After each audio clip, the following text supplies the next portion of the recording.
Assalamualaikum warahmatullahi wabarakatuh. Jumpa lagi dengan saya Freddy Sudaryanto. Di siang ini saya akan melanjutkan video tadi pagi yang sampaikan adalah beberapa saksi yang saya sebutkan bahwa tidak mungkin melakukan eksekusi atau eksekutor atau langsung yang mengeksekusi kedua korban.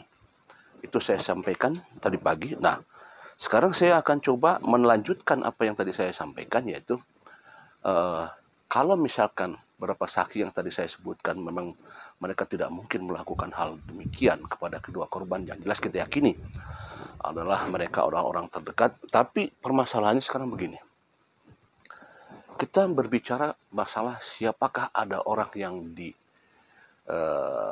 katakanlah kalau eksekutor ada dua orang, karena saya berkata berhubungannya, apakah ini ada hubungannya berkaitan dengan dua DNA asing yang belum teridentifikasi, ya bisa jadi ini adalah orang luar, karena yang lain DNA-nya sudah dicocokkan tetapi tidak ada yang cocok. Nah, apakah ada orang luar di sini? Jelas ini bisa kemungkinan adalah orang luar. Nah, kemudian siapakah orangnya kita juga tidak tahu jelas, jadi karena belum ada proses, ya. Nah, sekarang adalah pasti ada peran-peran yang membantu mereka pada saat dia masuk ke TKP. TKP tidak ada pendobrakan, berarti ada akses-akses yang memang diberikan akses masuk jalan ke sana. Nah, kaitannya dengan saya bahas kemarin tadi pagi adalah dengan masalah keadaan luka korban yang demikian. Apakah ini adalah suatu hal yang memang hanya khusus menghabisi saja? Kemungkinan secara feeling saya ini tidak, tapi memang ini adalah ada semacam pesanan. Nah, sekarang apakah ada peran-peran pembantu seperti itu yang saya sampaikan?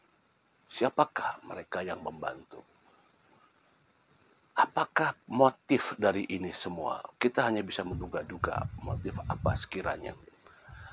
Barulah kita sekarang kembali lagi, walaupun sudah lama kita bosan membahas masalah motif, ya, karena motif itu kan bisa kita ada keterangan motif itu pada saat ada tersangkanya.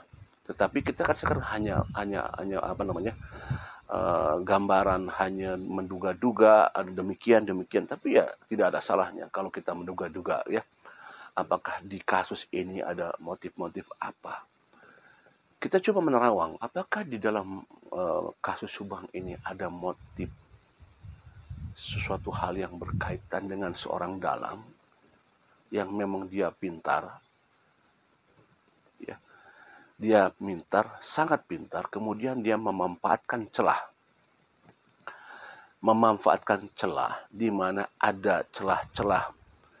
Kan gini, kalau orang pintar itu biasanya, ya, mereka tuh kalau misalkan ada sesuatu keinginan, maka dia tidak akan diperlihatkan keinginannya, tetapi dia mencoba untuk lewat orang lain.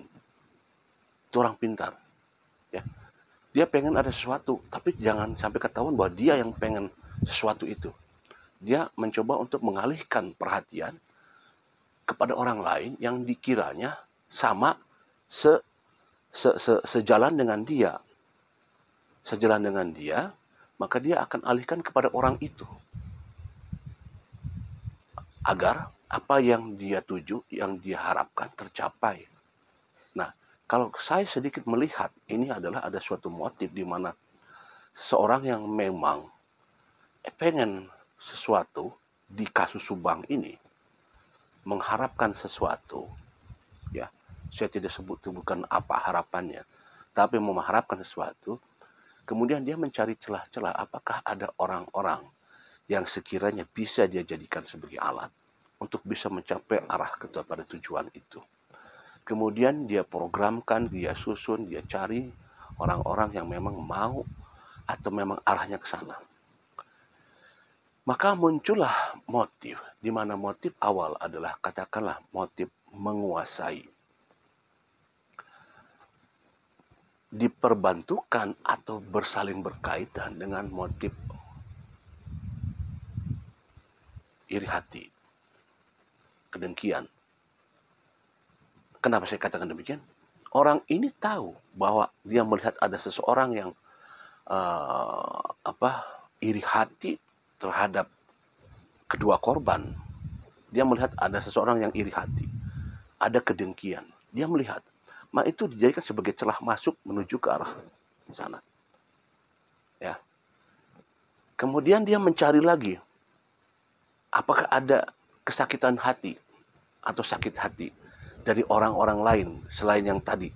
Tadi katakanlah orang yang kedengkian sudah dia dapatkan, kemudian dia cari lagi, apakah ada yang ke arah korban, kedua korban, ada yang iri hati, dengki, sakit hati. Kemudian dapatkan lagi, maka disatukan kembali. Ada beberapa personal yang coba dia kuasai untuk mencapai tujuan yang dia inginkan. Maka ada semacam kerjasama. Tapi bukan kerjasama yang diprogramkan. Adalah secara spontanitas dilakukan seperti itu. Adanya kekuatan di mana dia adalah sebagai dalang. Katakanlah di mana-mana dalang itu orang pintar. Nah, kemudian dia memanfaatkan celah dari kekurangan seseorang. Dia memanfaatkan celah dari kekurangan seseorang. Adanya kekurangan seseorang. Kemudian dia melihat adanya penghalang di apa yang akan dia lakukan, maka penghalang itu dijadikan framing buat dia lakukan kepada seseorang itu. Nah, kembali lagi, ini berkaitan dengan orang di luar. Saya mengatakan apakah ada keterkaitan orang membantu, orang yang memproses, orang yang menskenario, orang yang ikut terjun. Nah, ini bisa jadi demikian. Karena kalau sekali lagi, kalau ini murni adalah kejahatan, tidak akan berlama-lama, tebas 1 jam, 2 jam, habis berangkat langsung. Kalau memang ini murni, tapi ini semacam ada sesuatu hal yang memang cukup rumit dan panjang dari jam 12 malam hingga jam 6 pagi. Siapa-siapa yang terlibat di sana ikut membantu dalam proses pembunuhan ibu dan anak di Subang ini. Terlihat memang sesuatu hal yang janggal dan ganjil. Ada hal-hal yang memang tidak semesti biasanya. Ada hal-hal yang di luar nalar. Ada hal-hal yang di luar normal, kebiasaan, dan ada hal-hal yang di luar logika. Kita lihat di media, kita lihat seperti itu. Ya. Ada hal-hal yang memang harusnya demikian, tapi kenapa demikian? Nah, kembali lagi ke awal bahwa kalau saya lihat di sini ada sebentar ya.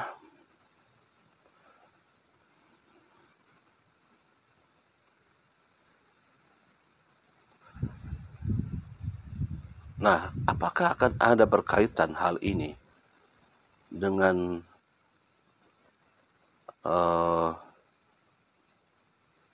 kecurigaan daripada seseorang?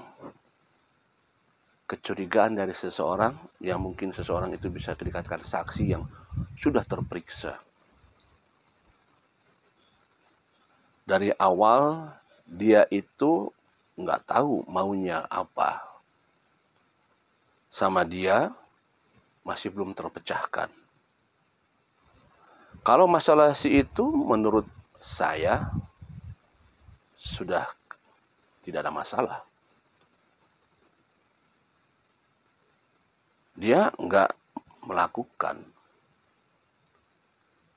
Dia hanya dijadikan sebagai boneka saja.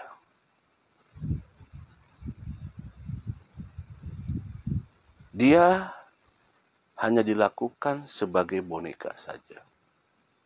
Ya kalau kata-kata dijadikan sebagai boneka saja, boneka itu kan permainan anak-anak. Bukan permainan dewasa.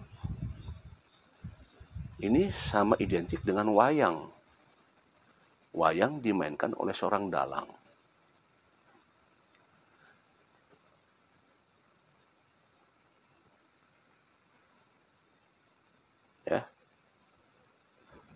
Nah, ini ada masalah yang memang ada suatu hal yang apakah ini memang sudah diprogramkan dan sudah jauh-jauh hari adanya keinginan suatu hal yang dia inginkan karena ada kecemburuan dalam artian bukan kecemburuan dalam arti cinta, tetapi kecemburuan dalam arti dia dapat saya tidak. Nah itu loh, dia mendapatkan saya tidak mendapatkan. Nah ini yang menjadikan kecemburuan sosial. Bisa jadi ini sebagai akibat daripada malapetaka ini. Sebab musababnya dan bukan sebentar tapi sudah lama. Terbentuknya sudah lama. Akhirnya proses untuk menghabisi itu ya dilakukan dengan bukan hanya satu motif, tetapi ada lebih dari satu motif.